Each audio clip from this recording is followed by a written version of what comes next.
Hello everybody, स्वागत है आप सबका आपके अपने पसंदीदा YouTube channel coaching excellent point में। और आप देख रहे हैं शंभू सर के साथ mathematics class 10 chapter height and distance, जो ट्रिगोनोमेट्री का है भाग है। हाइट एंड डिस्टेंस ट्रिगोनोमेट्री का अनुप्रयोग है, एप्लीकेशन है। ट्रिगोनोमेट्री का उपयोग कहां कहां होता है, किस स्थिति में होता है, किन किन स्थितियों में होता है, इसके बारे में हम चर्चा कर चुके हैं। इसका पार्ट 1 पार्ट 2 अपलोड हो चुका है। उसमें बेसिक सवालों को हमने बताया है, बेसिक फार्मूला को भी समझाया है। आप उसे जा करके बाय द वे अगर नहीं देखे हैं तो देख लीजिए, क्योंकि पार्ट 1 और पार्ट 2 अगर आपको समझ में नहीं आएगा तो पार्ट 3 भी कमजोर हो जाएगा। इसलिए मेरे तरफ से सलाह है कि आप उसे जरूर देखिए। चलिए शुरू करते हैं। आज के पार्ट 1 में एक छोटे से बेसिक सवाल से आपको रिफ्रेश करते हैं। तो क्वेश्चन नंबर 1, तो ये हमारा सवाल। एक ऊर्ध्वाधर स्तंभ 2√3 मीटर ऊंचा है तथा उसकी परछाई मतलब उसकी छाया की लंबाई 2 मीटर है। प्रकाश स्रोत का उन्नयन कोण क्या होगा? प्रकाश स्रोत का उन्नयन कोण क्या होगा? स्तंभ की बात है, स्तंभ माने खंभा की बात है। जब खंभा की बात आ गई तो निश्चित रूप से वो सीधा होगा 90 डिग्री। हर पार्ट में आपको बताते चले हैं कि इसमें इस चैप्टर में जिसे हाइट एंड डिस्टेंस कहते हैं, ऊंचाई और दूरी कहते हैं, इसमें या तो ऊंचाई निकालना है नहीं तो दूरी निकालना है। ऊंचाई और दूरी इस चैप्टर का नाम है। तो कहीं ना कहीं से समकोण त्रिभुज आपको क्रिएट करना पड़ ही सकता है। तो चलिए, ऊर्ध्वाधर का मतलब ऊपर की ओर एक स्तंभ है, तो एक स्तंभ यहां पर बना लीजिए। एक स्तंभ बन गया, ये मान लीजिए स्तंभ है, आपका खंभा है, पिलर हो गया। इसकी लंबाई आपको दिया हुआ है 2√3 मीटर, नो डाउट यहां पर लिखा हुआ है सवाल में। तथा उसकी परछाई, अब आप जब खड़े होते हैं तो आपकी परछाई बनती है ना, धरती पर बनती है ना, उसी तरीके से इस स्तंभ की भी परछाई है। और ये जो परछाई आप देख रहे हैं वो है 2 मीटर। यहां पर लिखा है परछाई यानी छाया की लंबाई 2 मीटर है। तो प्रकाश स्रोत का उन्नयन कोण क्या है? अब यहां पर कोई लाइट है, यहां से यहां पर जो कोण बन रहा है वो कितना है? इसके पहले जो भी सवाल आप देखे होंगे, पढ़े होंगे पार्ट 1 में, पार्ट 2 में, यहां पर वैल्यू दिया रहता था 30 डिग्री, 45 डिग्री, 60 डिग्री, लेकिन अब की बार थीटा है। अब की बार आपको डिग्री बताना है, जबकि लंब और आधार समकोण त्रिभुज का दिया हुआ है। अब इसमें हम मान लेंगे ये ए हो गया, ये बी हो गया, ये सी हो गया, राइट। ए बी सी हमने मान लिया। क्या है ए बी? क्या है यहां पर लिख दीजिए, माना ए बी एक स्तंभ है। स्तंभ बोले तो पिलर, पिलर बोले तो खंभा, सीधा है, एक स्तंभ है। आपको ए बी का लंबाई दिया हुआ है, पिलर का लंबाई दिया हुआ है। बी सी बराबर 2 मीटर दिया हुआ है। ये बी सी दिया हुआ है, क्या है? परछाई है, दिया हुआ है। बी सी 2 मीटर आपको दिया हुआ है। बीसी क्या है? परछाई है। यहां पर लिख सकते हैं परछाई बीसी बराबर 2 मीटर दिया हुआ है। अब आपको फॉर्मूला वही लगाना है, शॉर्टकट ट्रिक आपको बता चुके हैं। साइन कॉस टेन इसी पर बनता है height and distance. Sine cos tan इसी पर बनता है height and distance. Her part में ये आपको दोहराते हैं। शॉर्टकट ट्रिक है कि साइन कॉस टेन इसी पर बनता है हाइट एंड डिस्टेंस। स्थिति देखकर फॉर्मूला लगा देना है। स्थिति यहां क्या कह रहा है?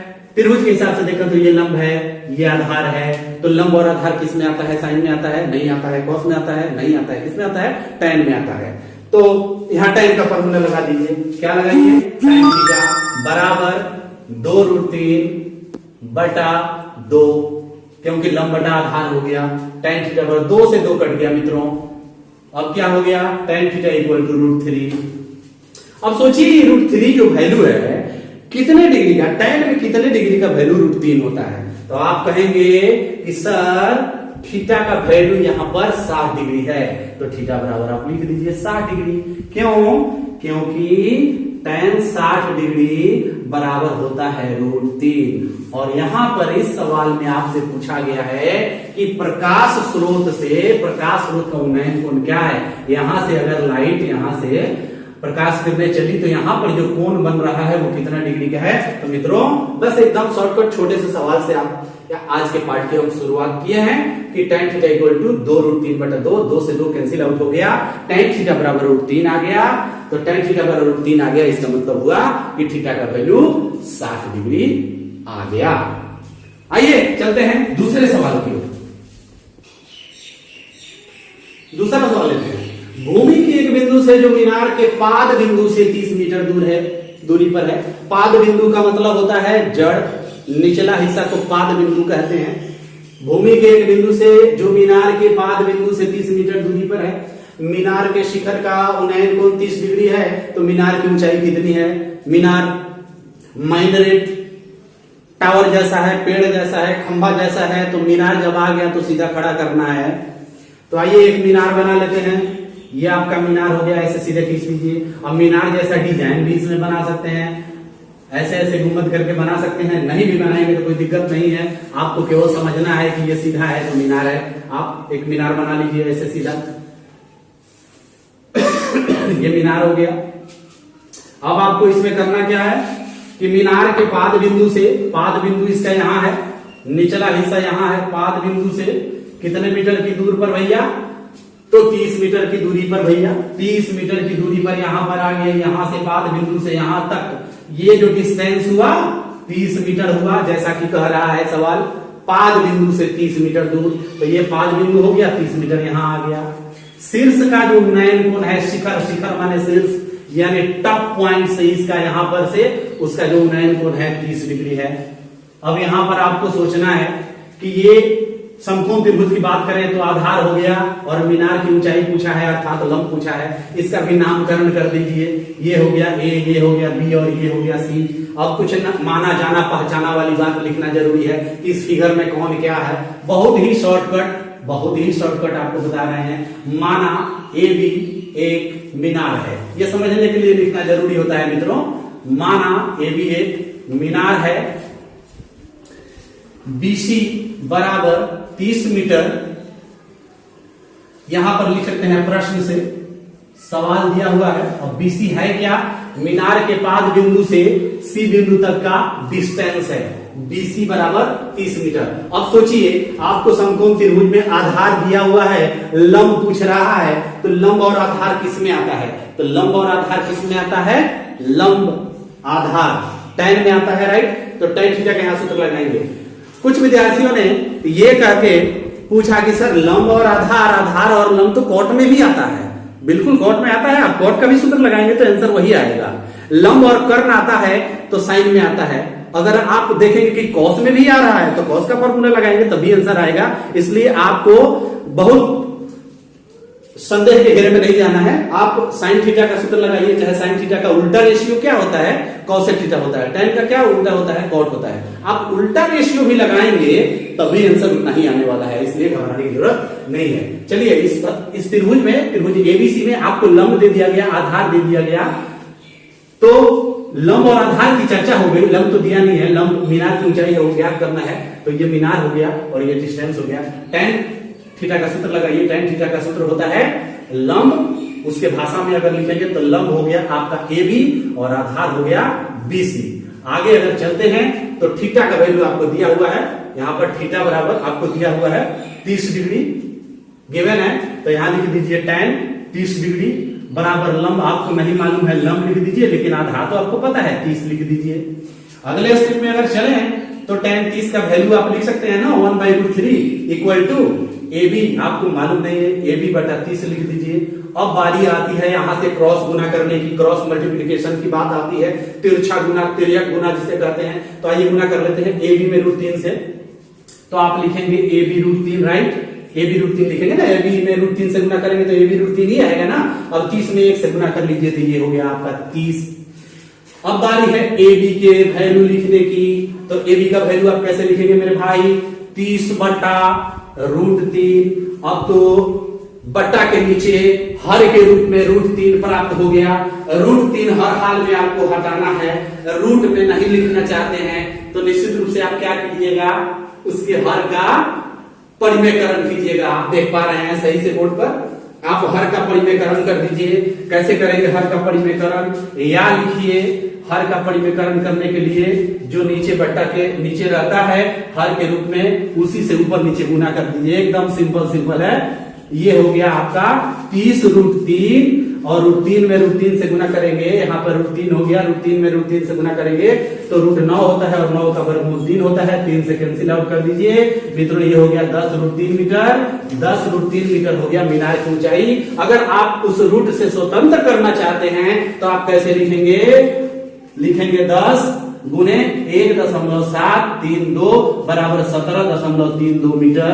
अब आपके किताबों में आंसर दो तरीके से हो सकता है, या तो 10√3 होगा तो रूट के साथ होगा, रूट हटा दिया गया होगा तो √3 के वैल्यू से गुना कर दिया गया होगा। एकदम आसान तरीके से इजी वे में आपको हमने समझा दिया। आइए मित्रों अगला सवाल लेते हैं। अगला सवाल क्या कहता है? भूमि के एक बिंदु से एक 20 मीटर ऊंचे भवन के शिखर पर लगी एक संचार मीनार, तल और शिखर के उन्नयन कोण 45 डिग्री एवं 60 डिग्री है। मीनार की ऊंचाई कितनी है? ये देखिए भवन है, भवन के ऊपर एक संचार मीनार लगा हुआ है, एक टावर लगा हुआ है। आप देखे होंगे कि बिल्डिंगों के ऊपर भी संचार टावर लगा दिए जाते हैं, मीनार लगा दिए जाते हैं। तो वही टावर लगा हुआ है और दोनों के शिखर और उनके जो जड़ हैं, तल हैं, उनका उन्नयन कोण 45 डिग्री और 60 डिग्री है, जैसा कि सवाल में आप देख पा रहे हैं। तो मीनार कितनी ऊंची है जबकि भवन की ऊंचाई दिया हुआ है।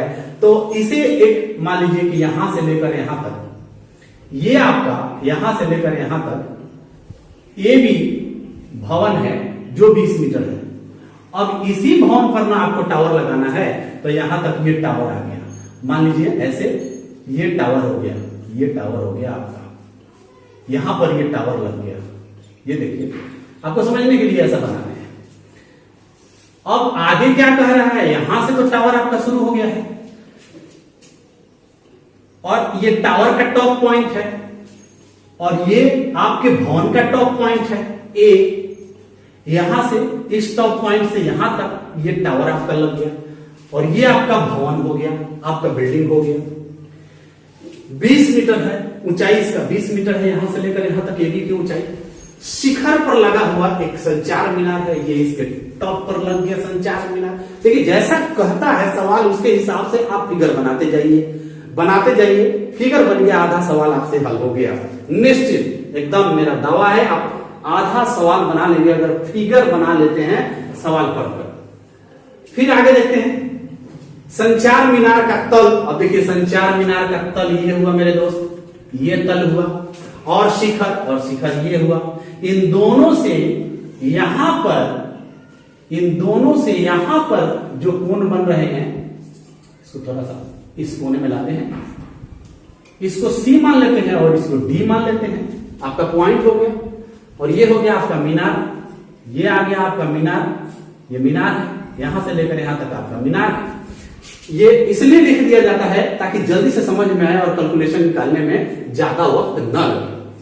तो शिखर के उन्नयन कोण, तल और शिखर के उन्नयन कोण, तो सबसे पहले तल देखिए, तल यहाँ है, पहले तल लिखा है उसके बाद शिखर लिखा है। तो यहाँ जो पहला ये डिग्री लिखा हुआ है, जो कोण का माप लिखा है वो तल का है, बाद में शिखर है इसलिए बाद वाला शिखर वाला लिखेंगे। तो तल का जो वैल्यू है वो है यहाँ पर मित्रों 45 डिग्री। तो आप तल वाला पहले 45 लिखिए, क्योंकि संचार के तल से, तो तल का मतलब यहां से। फिर कह रहा है कि शिखर से, अब ये देखिए शिखर के उन्नयन कोण 60 डिग्री है। अब शिखर तो यहाँ है तो शिखर यहाँ आ गया, तो ये टोटल जो आपका कोण बन रहा है वो 60 डिग्री है। टोटल यहां से लेकर यहां तक 60 डिग्री है और केवल यहां से लेकर यहां तक 45 डिग्री है। यहां से लेकर यहां तक क्यों? क्योंकि ये तल से है। और यहां से लेकर यहां तक क्यों? क्योंकि ये शिखर से है। अब इसमें माना जाना पहचाना कुछ ना कुछ तो लिखना पड़ेगा, भूमिका गढ़ना ही पड़ेगा, सवाल को हल करना है। तो आइए हल करते हैं। तो सबसे पहले आपको लिखना पड़ेगा माना ए बी एक मीनार है, माना ए बी एक मीनार है जिस पर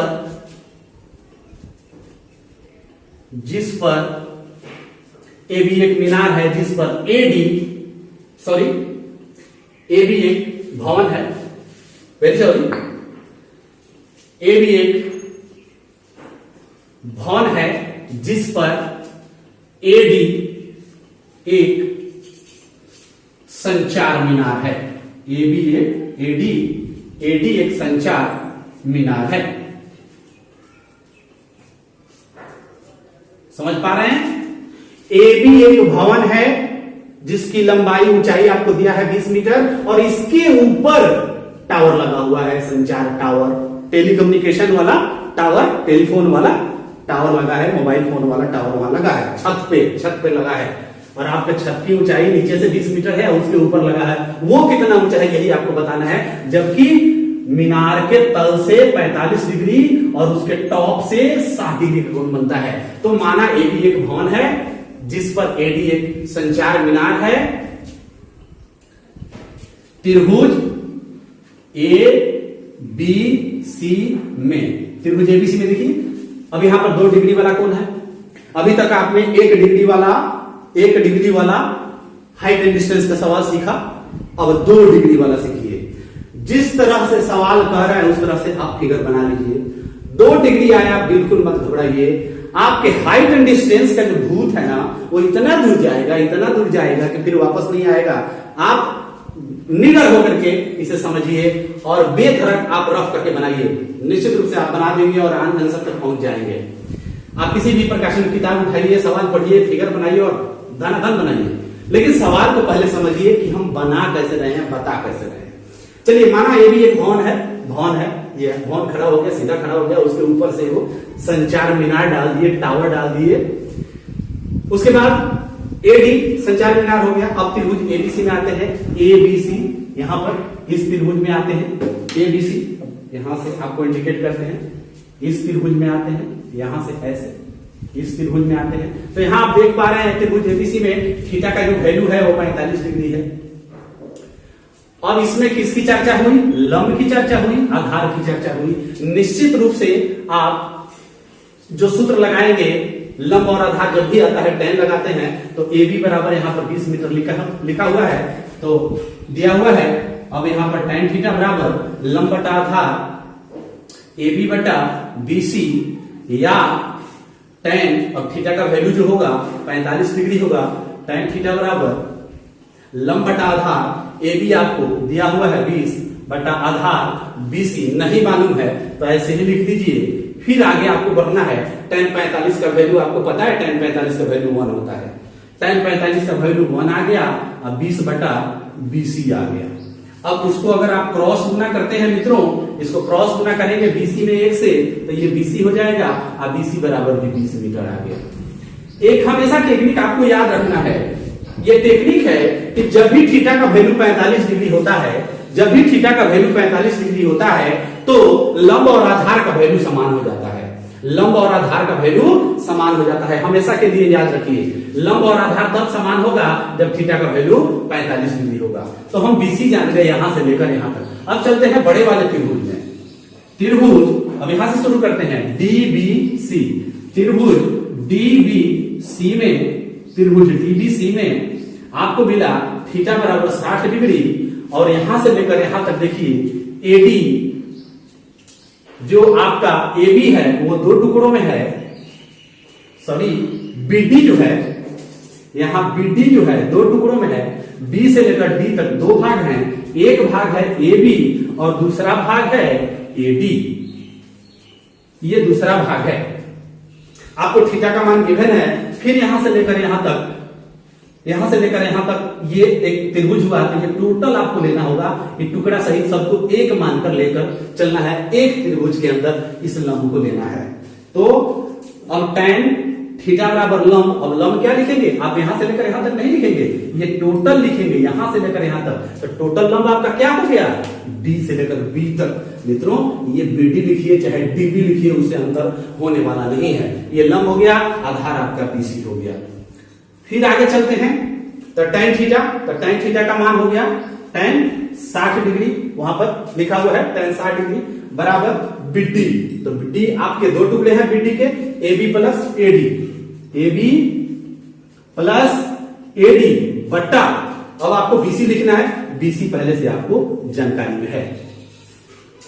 फिर आगे चलते हैं अब tan 60 का जो वैल्यू होता है √3 होता है, ठीक है। tan 60 का वैल्यू √3। ए बी आपको मालूम है 20 प्लस आपको एडी नहीं मालूम है, वही तो मीनार है, एडी ही तो मीनार है, वही तो ज्ञात करना है। अब बटा हो गया फिर 20।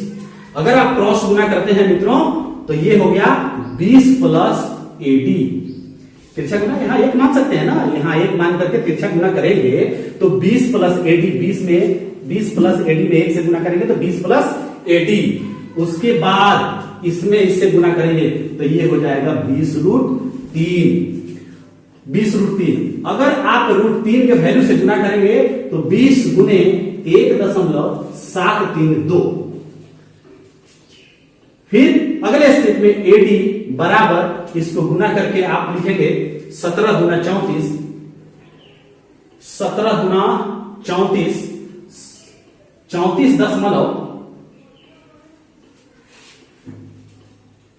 इसको 17 गुना 34 और 32 गुना 64, 34 64 और 2 अंक के बाद दशमलव हो जाएगा तो यहां पर ये गुणनफल आ गया। 20 को इधर से आकर के माइनस आपको करना है तो एडी जो हो गया वो शेष बच गया। 34 में से 20 आपको घटाना है, 14 हो गया। 14.64 मीटर, 14.64 मीटर ये जो टावर है एडी इसकी लंबाई है। इसलिए मीनार की ऊंचाई हम लास्ट में लिख सकते हैं। इसलिए मीनार की ऊंचाई बराबर आपको 14.64 मीटर आंसर प्राप्त हो गया। अगर रूट से स्वतंत्र करते हैं तो ये आंसर आया, रूट से स्वतंत्र नहीं करते हैं तो यहां आपको हम रफ करके बता देना चाहते हैं कि कहीं कहीं किसी किताब में रूट से स्वतंत्र नहीं करके आंसर देता है। तो यहां से चलिए ये हो गया आपका 20 प्लस एडी बराबर, अब यहां आ गया 20√3।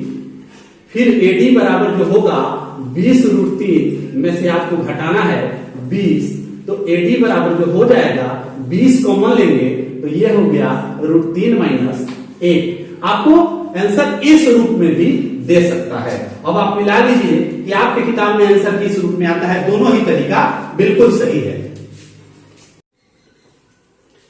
अगला प्रश्न लेते हैं। ये देखिए अगला प्रश्न क्या कहता है, एक 7 मीटर ऊंचे भवन के शिखर से एक केबल टावर के शिखर का उन्नयन कोण 60 डिग्री है और इसके पाद का उन्नयन कोण 45 डिग्री है, तो टावर की ऊंचाई कितनी है। फिर टावर की बात आ गई, टावर, मीनार, पेड़, खंभा, भवन, लंब, आधार, कर्व।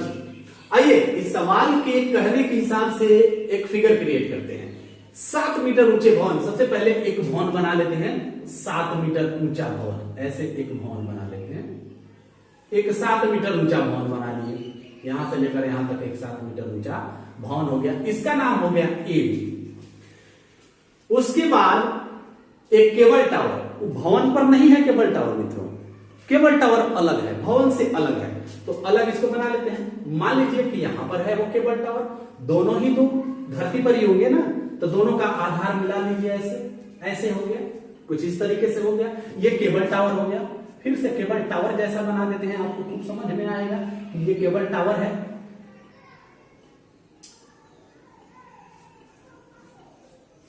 ये देखिए अब केबल टावर जैसा दिख रहा है, इसको थोड़ा सा और छोटा कर लेते हैं। मान लीजिए यहां से, अब इसे समझिए, इसका नाम, ये अगर ए बी हो गया तो इसका नाम सी डी दे दीजिए। मानने के लिए आप अपनी सुविधा के हिसाब से कुछ भी मान सकते हैं। केबल टावर के शिखर का उन्नयन कोण 60 डिग्री है। कहां से? 7 मीटर ऊंचे भवन के शिखर, ऊंचे भवन के शिखर, ये हो गया भाई मेरे भवन, ये भवन हो गया, ये वाला भवन है। 7 मीटर ऊंचे भवन के शिखर, ये 7 मीटर है। ऊंचे भवन के शिखर से एक केबल टावर के शिखर, शिखर से शिखर, शिखर से शिखर, शीर्ष से शीर्ष, टॉप से टॉप का उन्नयन कोण ऐसे हो गया। अब यहां से इसको आपको मिलाना पड़ेगा। यहां उन्नयन कोण कह रहा है कि 60 डिग्री है सवाल में, ये है देखिए। और इसके पाद का, किसके पाद का? पाद माने जड़, आधार, किसके पाद का? इसी टावर के पाद का।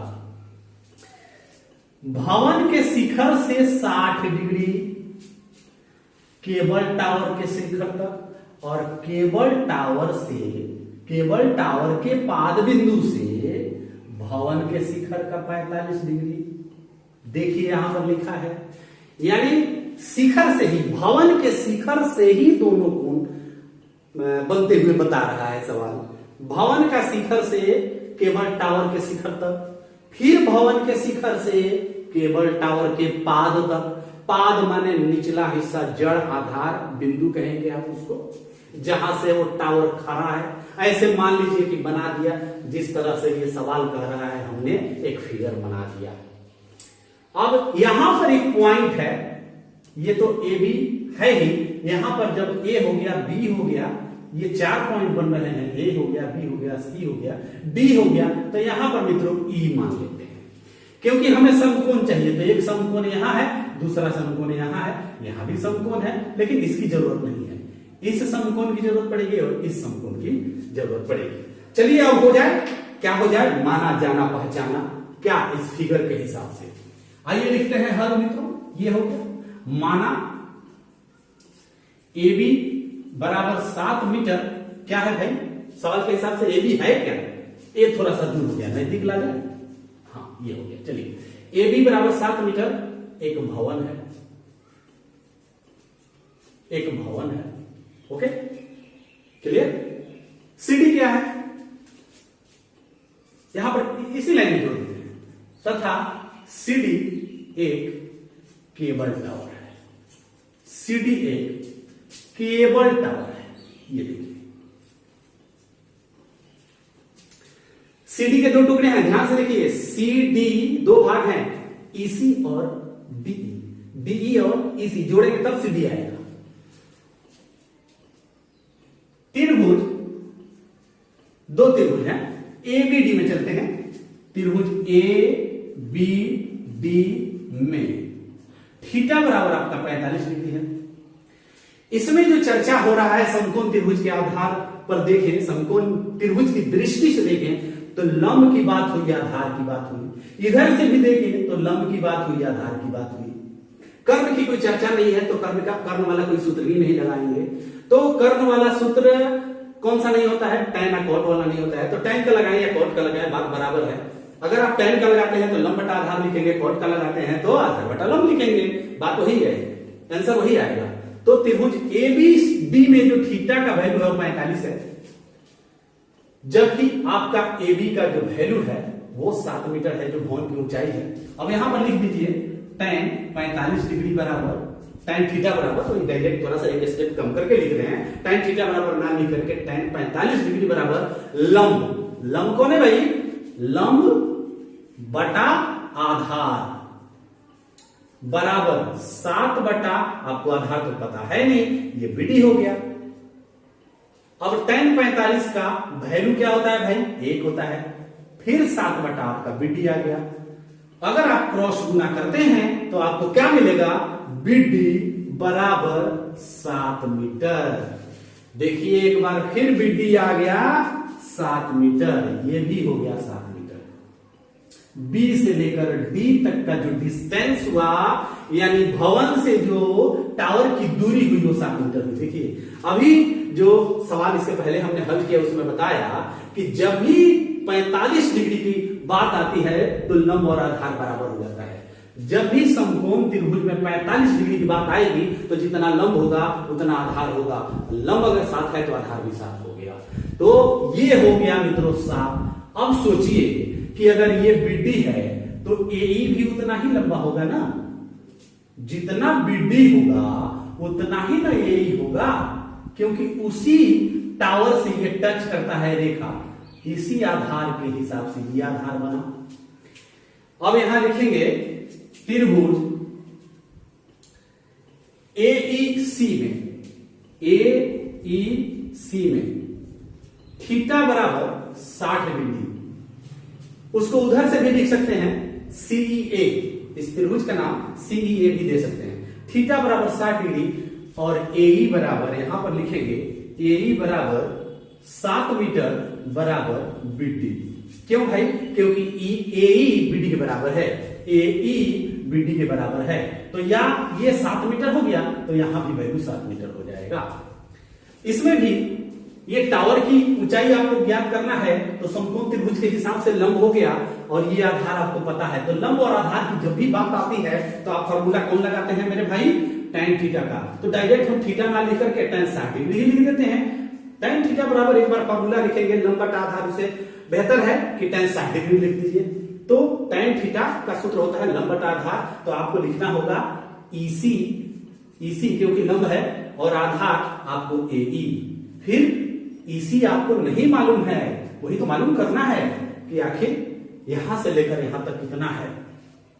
तो एक चीज और यहां पर छूट रहा है, अगर भवन यहां से लेकर यहां तक AB है तो DE भी उतना ही होगा मित्रों, ये भी 7 मीटर ही होगा यहां से लेकर यहां तक, क्योंकि यहां से आपने इस रेखा को मिलाया है। तो अगर ये 7 है तो ये भी 7 है और ये 7 है तो ये भी 7 है। तो अब ये देखिए tan 60 डिग्री बराबर tan थीटा का फॉर्मूला लगाएंगे लंब बटा आधार, ये लंब बटा आधार। अब EC आपको नहीं मालूम है लेकिन AE मालूम है। कितना मालूम है? यहां पर 7 आपको मालूम है। आगे चलते हैं, tan 60 का वैल्यू लेते हैं √3 बटा 1 होता है ना tan 60 का वैल्यू। tan 60 का वैल्यू √3 होता है मेरे भाई। √3 बटा 1 ले लिए, क्रॉस गुना करने के लिए बटा में 1 आप ले सकते हैं, उसमें कोई दिक्कत नहीं है। इक्वल टू, अब ये हो गया आपका EC बटा 7, EC बटा 7। अब क्रॉस गुना कीजिए, EC में 1 से गुना करेंगे तो EC एकम EC दूना 2EC, लेकिन EC एकम EC यहां गुना करेंगे। फिर 7 में √3 से गुना करेंगे तो 7 √3 मीटर हुआ। ये टावर की ऊंचाई नहीं हुआ, अभी उसका कुछ हिस्सा निकला, दूसरा हिस्सा उसमें आपको जोड़ना है। अब यहां पर केबल टावर, ये देखिए केबल टावर, ध्यान है मित्रों। अब आप लोग 2 डिग्री वाले सवाल पढ़ रहे हैं, ऐसे सवाल जिनमें 2-2 डिग्री आती हैं, 30 डिग्री, 60 डिग्री, 45 डिग्री, इस तरह से 2 डिग्री दिया है वो पढ़ रहे हैं। आपको 2 गुना इसमें प्रोसेस करना पड़ेगा, प्रक्रिया करना पड़ेगा और 2 गुना टाइम लगने वाला है। तो केबल टावर की जो ऊंचाई है वो क्या है? B से लेकर C तक CD है, लेकिन CD मित्रों 2 भाग में बटा है। एक है DE और दूसरा है EC चाहे CE।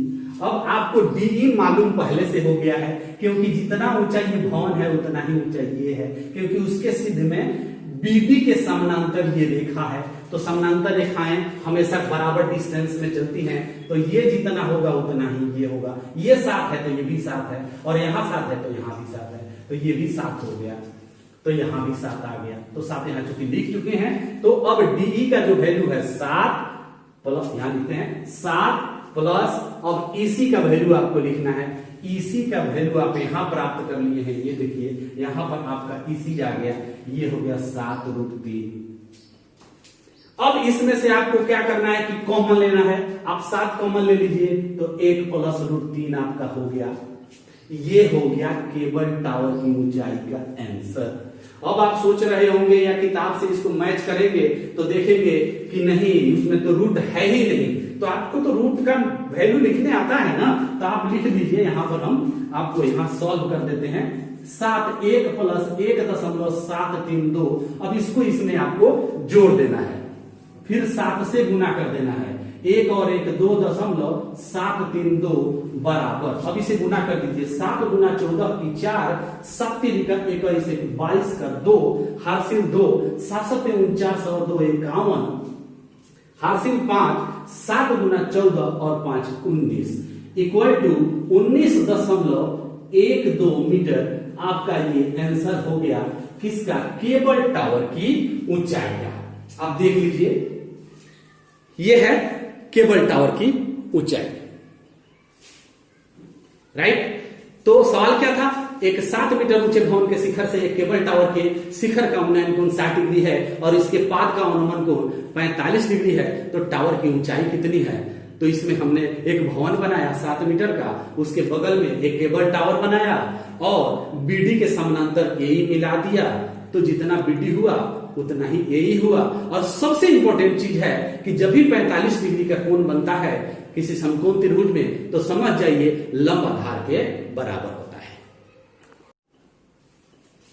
आइए अगला सवाल लेते हैं। मीनार के आधार से और एक सरल रेखा में 4 मीटर और 9 मीटर की दूरी पर स्थित दो बिंदुओं से मीनार के शिखर के उन्नयन कोण पूरक है, एक दूसरे के पूरक है या पूरक है, तो साबित करें कि मीनार की ऊंचाई 6 मीटर ही है। अरे वाह, 6 मीटर ही है मीनार की ऊंचाई, साबित करना है। यानी मीनार की ऊंचाई अगर 6 मीटर आ गया तो आपका साबित हो गया। सवाल के हिसाब से आइए फिगर क्रिएट करते हैं। फिगर कैसे बनेगा? मीनार के आधार से तो सबसे पहले मित्रों एक मीनार बनाना पड़ेगा ना, आपको एक मीनार बनाना पड़ेगा। ये मीनार हो गया, सीधा खड़ा कर दिया आप, मीनार हो गया। मीनार के आधार से तो आधार नीचे होता है, बेस उसका नीचे होता है जिस पर वो मीनार खड़ा होता है, मीनार खड़ा हो गया। एक सरल रेखा में, अब लीजिए सरल रेखा में इधर खींचिए चाहे उधर खींचिए, जहां आपके लिए सुविधाजनक जगह मिले आपकी नोटबुक में, वहां खींचिए। मेरे हिसाब से मेरा ज्यादा स्पेस इधर है, मैंने इधर खींच दिया। एक सरल रेखा में मीनार के आधार से एक सरल रेखा में एक सरल रेखा हमने इधर खींच दिया। आप चाहे तो उस दिशा में भी खींच सकते हैं, नो प्रॉब्लम, आंसर सही आने वाला है।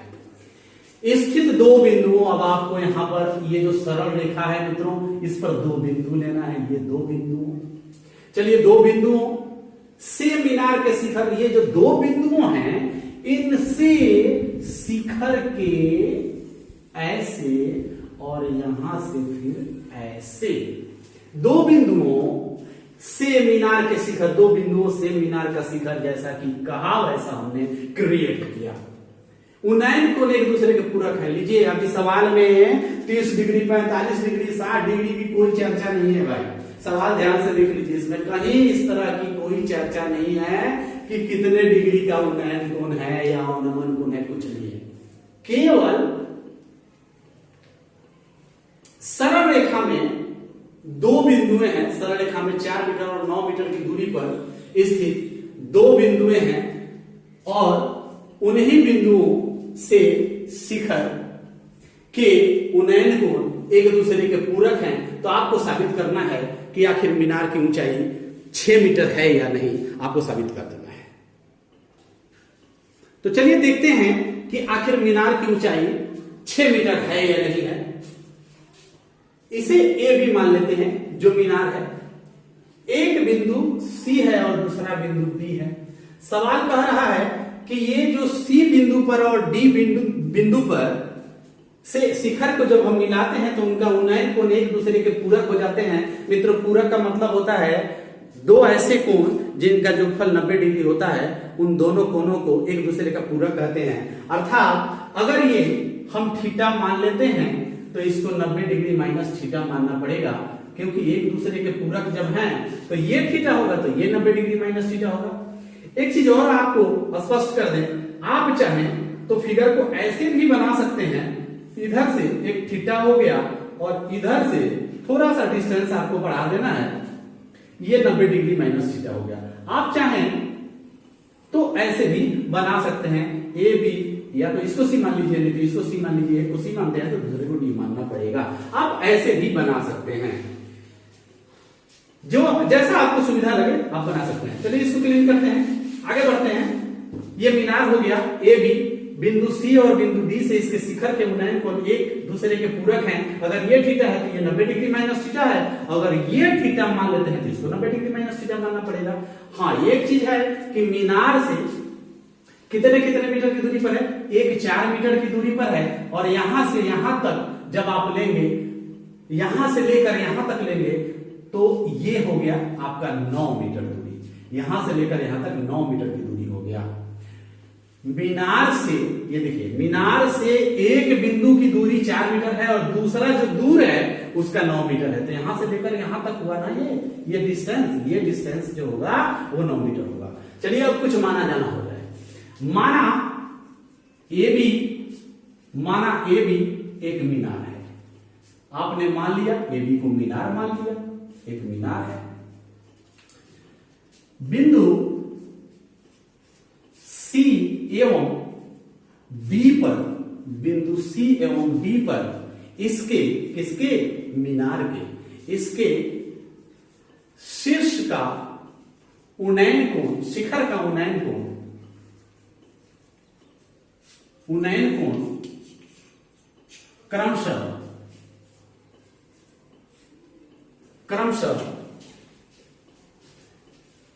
थीटा एवं 90 डिग्री माइनस थीटा है।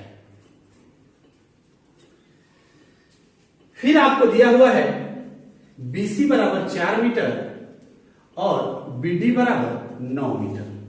अब किसी एक त्रिभुज में लेकर चलते हैं, किसी एक त्रिभुज को लेना है। यहां पर दो समकोण त्रिभुज आपको दिखाई दे रहे हैं, एक बड़ा वाला ले लिया जाए तो 3 समकोण हुए, ABC में और दूसरा ABD में। आपको दो ही बार लेना है, ABC में और ABD में, दो ही समकोण त्रिभुज यहां आपको स्पष्ट दिखाई दे रहे हैं। दो बार आपको त्रिभुज से सवाल को आगे बढ़ाना है।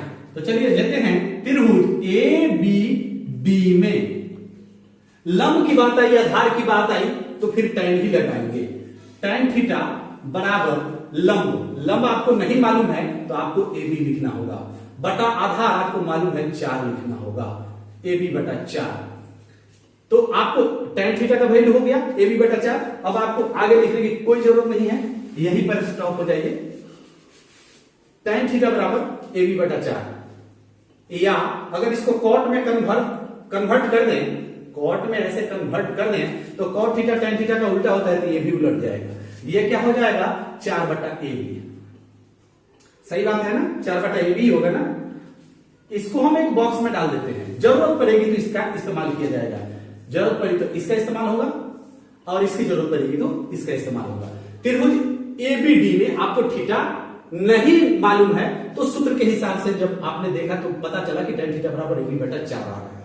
चलिए अगले त्रिभुज में चलते हैं, त्रिभुज ABD में, सॉरी AB यहां पर C होगा मित्रों, यदि सॉरी ABC में, ABC है ये, यहां पर 4 जो हम लिए हैं ABC न है, अब ABD लेना है। चलिए ABD में फिर आप यहां लिखेंगे tan थीटा बराबर लंब AB बटा आधार BD।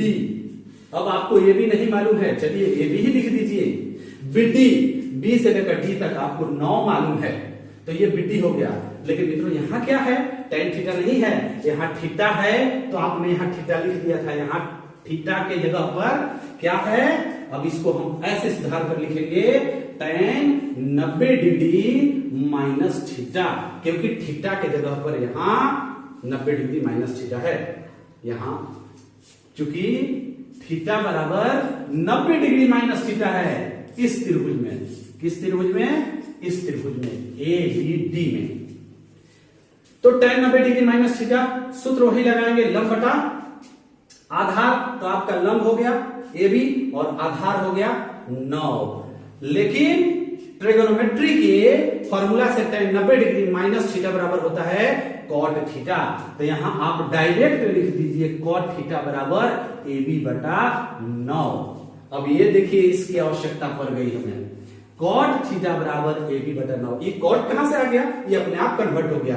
tan 90 degree minus theta बराबर cot theta, cot 90 degree minus theta बराबर tan theta, sin 90 degree minus theta बराबर cos theta, cos 90 degree minus theta बराबर sin थीटा। ये सब बेसिक फॉर्मूला है, उसी फॉर्मूला से ये आपको प्राप्त हो गया cot 90 डिग्री माइनस थीटा बराबर tan थीटा, तो उसके उल्टा tan 90 डिग्री माइनस थीटा बराबर cot थीटा। तो ये हमने cot थीटा इसके बदलने के हिसाब से लिखा, क्योंकि tan 90 डिग्री माइनस थीटा बराबर होता है cot थीटा, तो हमने यहां पर cot थीटा लिख दिया। ये हो गया आपका cot थीटा।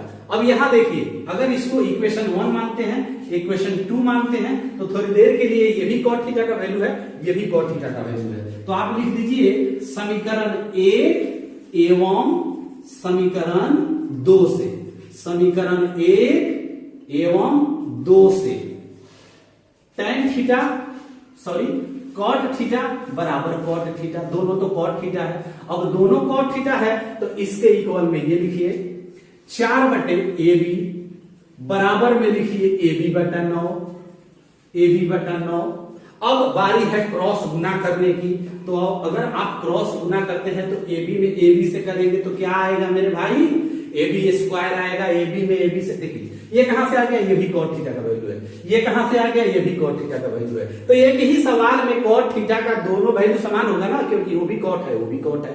तो cot थीटा बराबर cot थीटा, cot थीटा बराबर cot थीटा होता नहीं है, लेकिन चूंकि सवाल एक ही है और एक ही सवाल से दोनों cot थीटा प्राप्त हुआ तो दोनों इक्वल होंगे, तो आपस में गुना किए तो AB स्क्वायर बराबर 9 चौका 36, इसलिए AB बराबर AB स्क्वायर का वर्गमूल आप निकालेंगे तो AB होगा ना, AB स्क्वायर का वर्गमूल AB, तो 36 का वर्गमूल प्लस माइनस 6 होता है, तो हम इसे धनात्मक लेकर चलेंगे। तो आपको क्या मिला, AB है क्या, मीनार की ऊंचाई।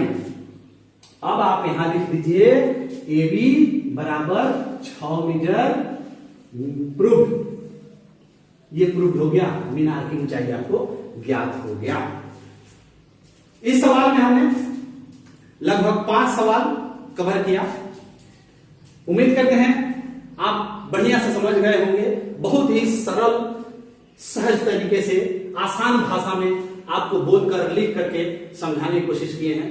वीडियो अगर आपको ये पसंद आता है तो आप इसे लाइक करें, अपने दोस्तों मित्रों में शेयर करें, और अगर आप ये वीडियो देख रहे हैं तो इसका पार्ट 1 और पार्ट 2 इसके डिस्क्रिप्शन बॉक्स में जाकर के इसका लिंक दिया हुआ है, पार्ट 1 और पार्ट 2 का। आप वहां से उसके लिंक पर क्लिक करेंगे, टच करेंगे तो वो वीडियो चलने लगेगा और आप पार्ट 1 और पार्ट 2 आसानी से देख पाएंगे। तो आज के इस पार्ट में इतना ही, मिलते हैं अगले वीडियो में, तब तक के लिए नमस्कार।